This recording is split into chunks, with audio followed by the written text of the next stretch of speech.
Šodien mums ir lielā futbola rezultāts, diezgan nepierasti, kad mums ir tikai vienīga gūta vārti.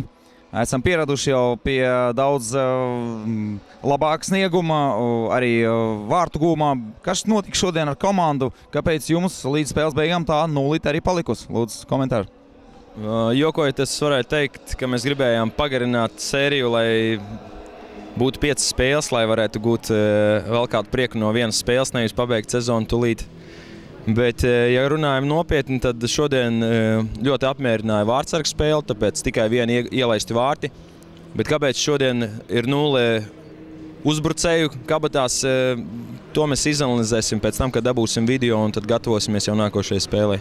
Bet šodien, diemžēl, neizdevās iepriecināt līdzdevējus, neizdevās iepriecināt ar pelnītu atpūtu arī pašiem sevi. Tā kā būs jāgatavojas 1. maija spēlē un būs jāmēģina tur visu piebeigt. Spriežot pēc redzētām, šķiet, ka arī veiksme ir atgriezusies no jums, jo bija pārliknes, bija stabs, bija momenti daudz un dažādi un visādās iespējamās variācijās, bet tā arī vārti netika gūta. Tad realizācija stipri šobrīd pieklibo. Ar veiksmi varbūt. Veiksmi, protams, mums varēja palīdzēt, bet tur maz sakara ar veiksmi, vairāk varbūt ir sakars ar individuālu katra spēlētāja noskaņojumu, ar kādu viņi uziet uz šo spēli.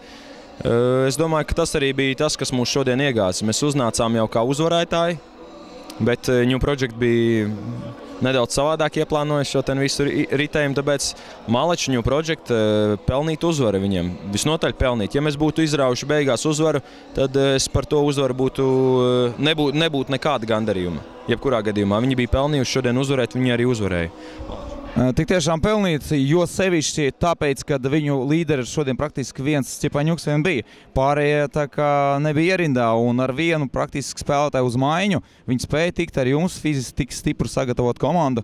Vienkārši tas bija apbrīnojami no viņas puses, protams. Ļoti labi spēle, finālsērija turpināsies.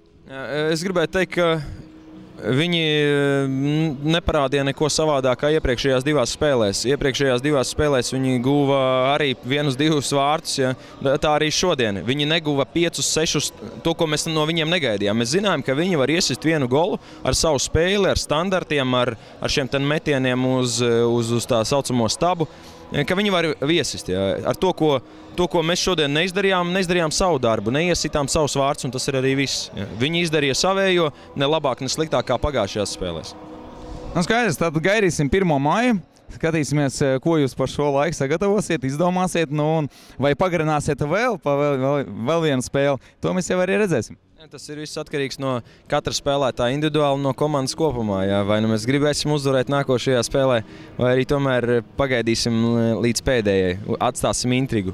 Tāpēc žēl, ka nevarējām iepriecināt mūsu līdzjutējus, kas bija atnākuši, jau bija gatavi apsveikt komandu ar sezonas noslēgumu, bet cerēsim, ka mēs viņu sagaidīsim arī 1. maijā. Paldies, Egil, par finālsērijas turpinājumu. Tātad gaidām nākamo spēli 1. maijā. Paldies!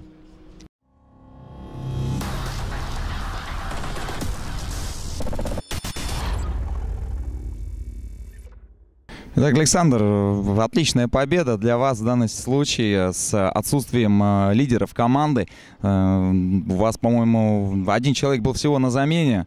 Что за мотивацию вы нашли вот так после таких разгромных счетов 2-7, 1-8?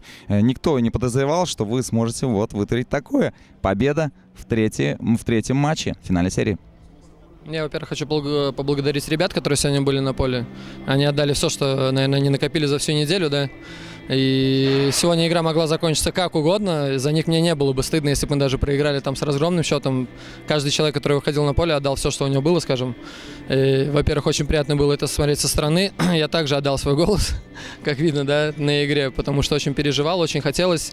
И видел, что эту игру мы можем взять в свои руки, потому что, я думаю, ЛСПА перед игрой, когда они видели нашу разминку и видели, что у нас там 6-5 человек, это зависит от каждого человека, который был в команде ЛСПА, также от Эгила, да, от тренера.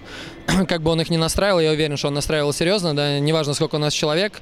Футбол такая штука, что, скажем, не настроенность команды на любую игру, он наказывает, да, поэтому я думаю, что Эгил в раздевалке говорил слова, что нельзя недооценивать, но многое зависит от самого игрока, который, наверное, все-таки недооценил, вышел и был уверен, что он выиграет эту игру, понимая, что у нас очень мало людей. Но сложилось так, как сложилось. Очень рад. Сейчас постараемся собраться на оставшиеся игры. И, надеюсь, интрига появится. Поэтому сделаем интереснее эту дуэль за 3-е место, скажем так. Именно так, я помню пресс-конференцию, вы обещали, что сюрпризы будут. Они были также по ходу всего чемпионата. Сегодня это повторилось и подтвердились твои слова.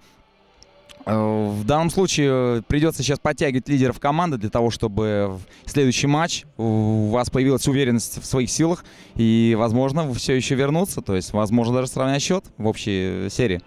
Ну, естественно, возможно. Сейчас, если мы посмотрим на счет, скажем, всей нашей дуэли, он 2-1.